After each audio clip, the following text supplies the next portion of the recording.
Hi, it's Minix and welcome to our YouTube channel ng Motomo. And today, mag-unbox tayo ng shock.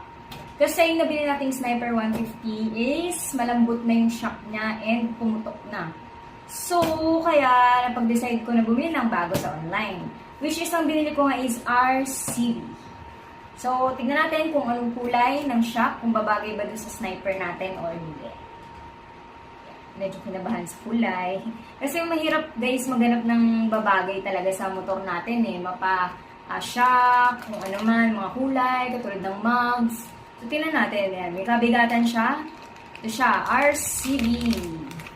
Kulay puti. So, tingnan natin. Kunin ko lang. Dahan-dahan guys. Yan. Mahal din to kahit pa paano. Mabigat siya. Chen! So, meron din tayong libre pang keychain.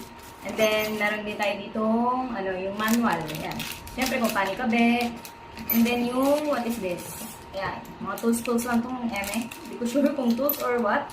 Or kailangan din dito. Kakailanganin natin. So, tabi natin.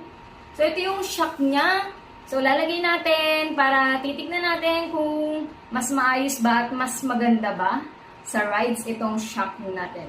So, abangan nyo guys. And, re-reviewin ko rin yung Sniper 150. Abangan nyo sa Motomo. Subscribe and i-upload ko rin to sa Facebook ng Janica D. Guzman. So, follow nyo na rin yan. So, see you on our next video. Bye!